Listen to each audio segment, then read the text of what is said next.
Hello everyone, you're listening to Beyond the Stone Table podcast, and I am John Mosman, the host. It's been a couple of weeks since I have done a podcast. It's been a chaotic couple of weeks, to say the least.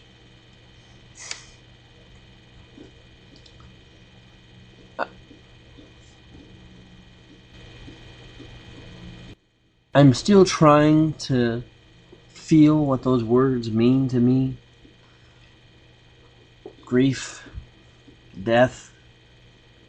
You know, it's interesting. Sometimes we talk about death in a vacuum. Have you noticed that?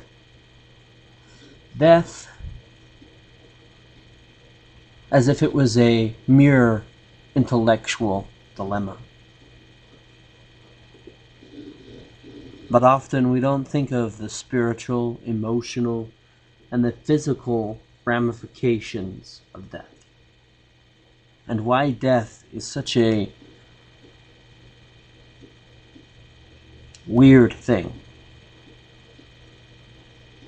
As a Christian, you try to assume to yourself, how do I deal with this idea of death? We try to take joy in knowing that our loved one is in heaven and that their pain is no longer. But grief and death are things that, and the grieving of a lost one who's died, a loved one who's died, that's a particular kind of grief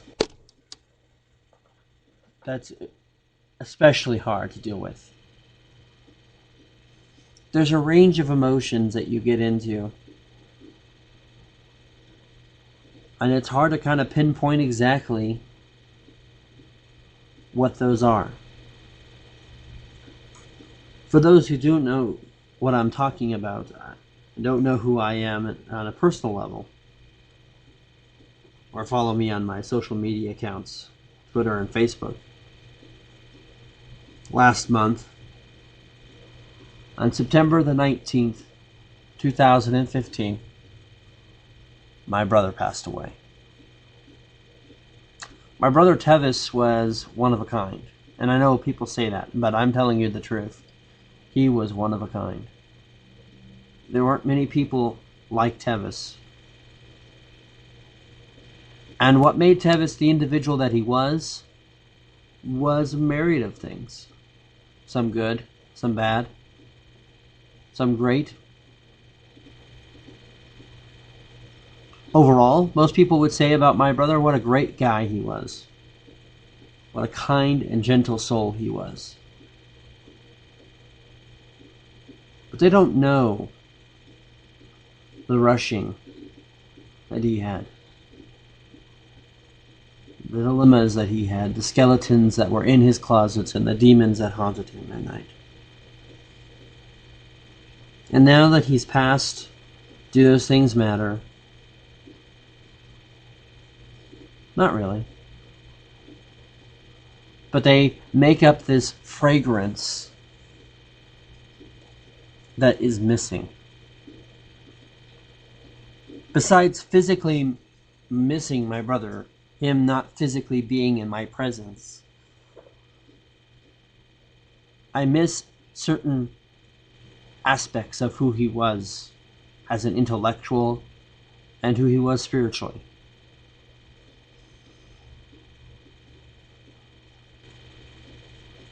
But Tevis was one of a kind. He was smart, intelligent, and never rushed to judgment, even if that wasn't always a good thing. He truly sought the best in everyone and tried to understand why they believed what they believed, or why they view the world the way they view it, or why their life was what it was. My brother would never take just one moment and say, that captures everything. That completely makes you who you are. He understood that people in a lot of ways are like a fragmented puzzle, a piece of glass. Kind of like how stained glass is. If you've ever seen stained glass windows, you know that there's little small pieces and they all have their own little characters. They all have their own little shades of colors. And he saw that in people. He saw the dark colors and the bright colors. And he never said this person would be this or that. But that was how Tevis was. It's been a couple of weeks since my podcast, and it's extremely hard to do a podcast, especially thinking about death and grief. The last time I talked to you on this podcast, I talked about the promise and the peace of the stone table. And one might awfully say that after the tragedy that I've had to endure, the losing and passing of my brother, why I have no doubt that he is in heaven with God. I have every faith in knowing that he had a relationship with Jesus, and that he was and I knew that he was baptized in Jesus, and that he had faith in Jesus. I know all these things. But there is a tragedy, I'm sorry to say, to how my brother died.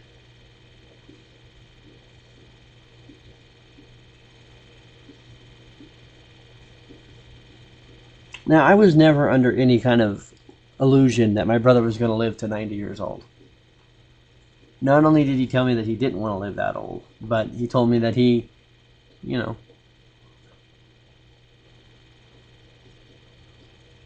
I had wondered myself if he'd ever get to 50. I knew he had a lot of props.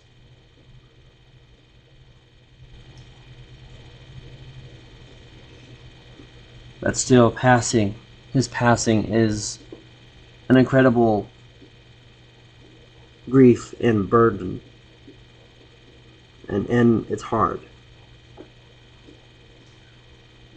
And this podcast has been, when I changed it from the Talking Right podcast to the Stone Table podcast, it was understood that the Stone Table podcast was about that stone table, that idea that C.S. Lewis had when he wrote the Chronicles of Narnia, that understood that beyond the death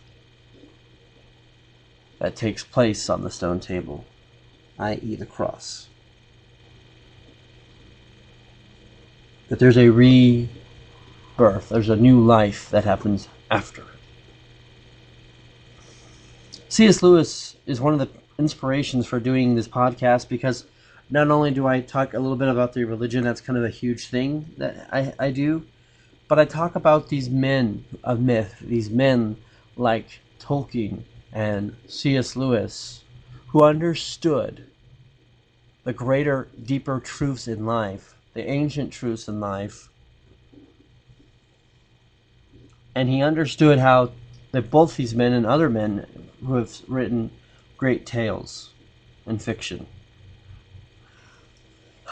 understood how to tell these great stories and tell these great truths with characters and fantasy creatures.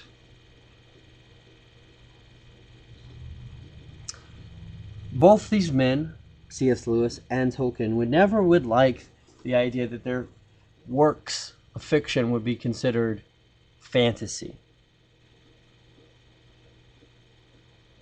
They would call it fairy tale, and they knew that within fairy tale and myth that there was truth. Fantasy is an escape, right? Fantasy is a made-up world. But when you look at the works of J.R.R. Tolkien, and when you look at the works of C.S. Lewis, primarily talking about the Middle Earth, right? In The Hobbit, and in Lord of the Rings, and in Narnia with the Chronicles of Narnia. These worlds are not fantasy.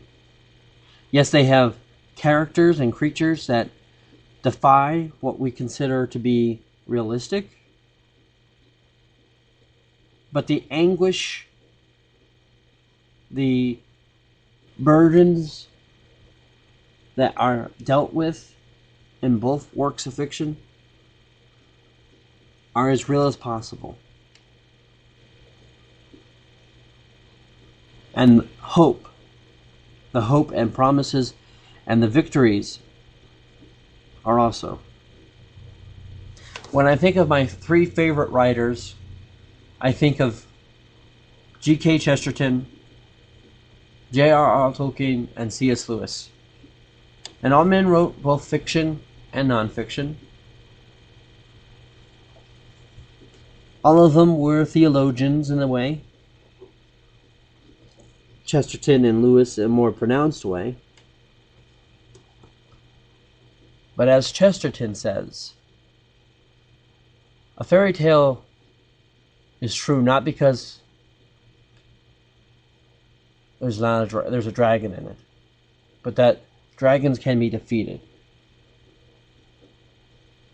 The whole point of fairy tales is that we can see in these works of fiction that although the odds are against the heroes, although it seems like for every reason we should give up hope, that all the characters in the story should give hope up, and there's many times when they do. When I think of Tolkien, when I think of Middle Earth, I think of Denethor, who is so riddled with grief from his son Boromir dying, and him not getting the answers that he needed, that he puts himself into this madness. He puts himself into this confusion, right? And you see this confusion. I used to think as a kid, I used to say, how is he this confused? The orcs are at the gate. The enemy is at the gate. The White City is under assault. How can this man be so self-absorbed to his own needs and to his own despair and his own grief and not see what's happening to his city?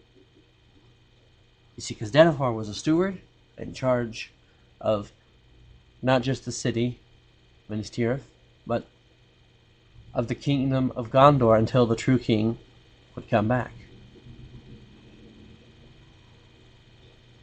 And he accepted that because he had lost so much and that he was seeing so much being lost, there was no other step, there was no other decision than to give in to that grief, to give in to that despair. You know, when we talk about grief, we talk about how do we deal with grief? How do we talk about dealing with despair? You're going to hit some basements. You're going to hit some valleys. Emotionally, spiritually, physically, you're going to hit them. And it's okay to be sad. It's okay to feel grief and to feel loss. Because that means they cared. You cared. That means that person meant something to you beyond just being an intellectual thought. And sometimes we do that when you think about it, right? Especially when we think about groups of people who are not in our group, right? People who are of a different political party or of a different religion, or people who don't enact in a religion, people who have a different sexual orientation, people who have a different race, right? Sometimes if they're not like us, we have this tendency to dehumanize them and to take them as a kind of thought, right? Oh, there's a black person. There's a Christian.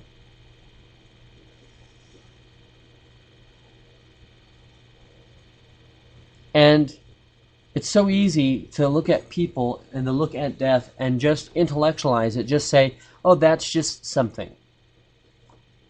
And be completely cold to it, be completely emotionally detached, and be completely spiritually detached as well, right? To kind of say, well, that's just somebody.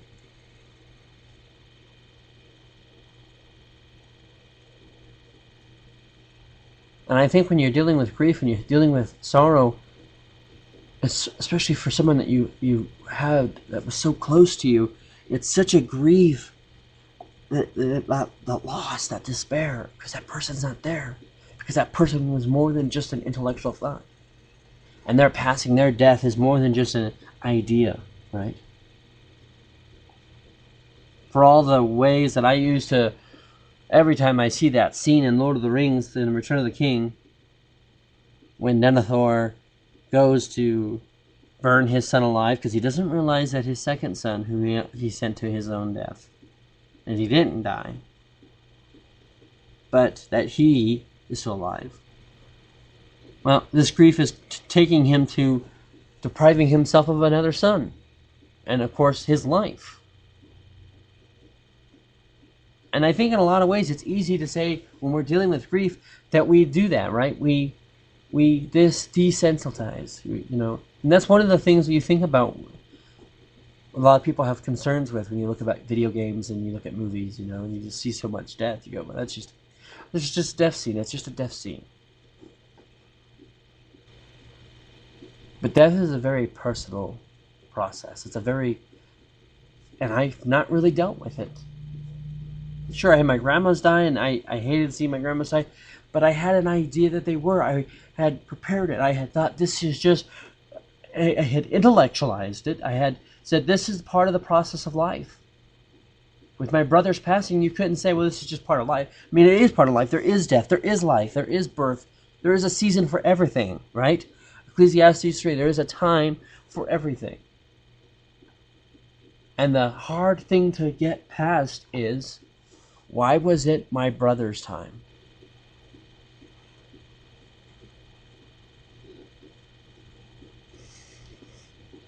Thankfully, I don't have to worry about that. Because I know why.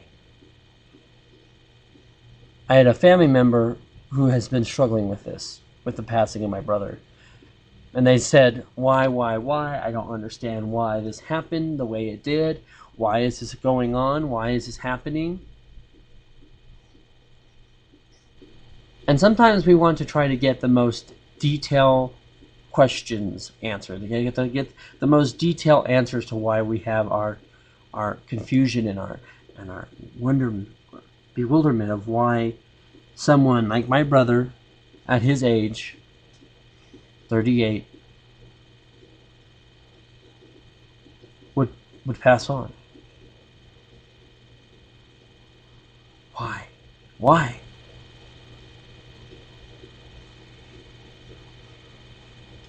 But death is something we all have to take on. We all have to die one day or another. We cannot avoid it.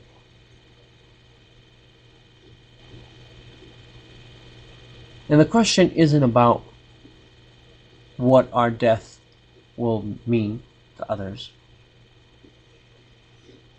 but rather what our lives will mean.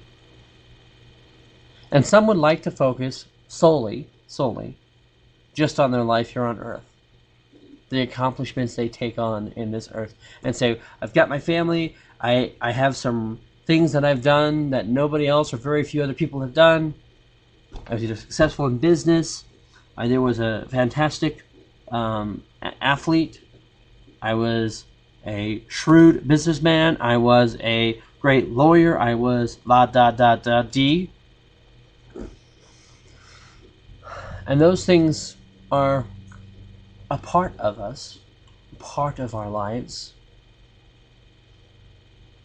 But there is a sense that our life after death also matters, and our life after death does happen, and that people can take great joy and peace in knowing that, even though it doesn't seem that way. C.S. Lewis is another great example of talking about things like that, right? Why something might seem something, but it's completely different. But that is the reality of the world.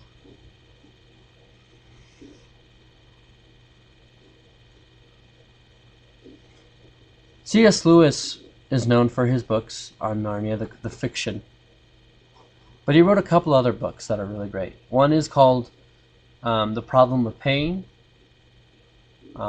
which deals with the ideas of love and such forth, and also a little bit about grief.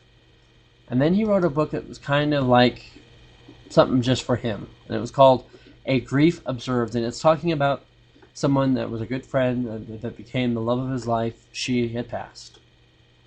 And he says something here that's very interesting. He says, quote, "No one ever told me that grief felt so like fear. I'm not afraid, but the sensation is like being afraid. The same fluttering in the stomach, the same restlessness, the yawning I keep on swallowing, and at other times it feels like being mildly drunk or concussed. There's a sort of invisible blanket between the world and me, and I find it hard to take it in what any way one says. Or perhaps hard to want to take it in. It is so uninteresting. Yet I want others to be about me. I dread the moments when the house is empty. If only they were one that would talk to one another, but not to me. There are moments, most unexpectedly though, when something inside me tries to assure me that I don't really mind so much. After all, love is not the whole of a man's life. I was happy before I met H. I have plenty of what are called resources. People get over these things. Come, I shan't do so badly. One is ashamed to listen to this voice, but it seems for a little to be making out a good case. And then comes the sudden jab of red-hot memory, and all this common sense vanishes like an ant in the mouth of a furnace. On the rebound, one passes into tears and pathos. I almost prefer the moments of agony. These are the least clean and honest. But the bath of self-pity and the wallow and the loathsome and sticky sweet pleasure of indulging in it, oh, that disgusts me. C.S. Lewis understood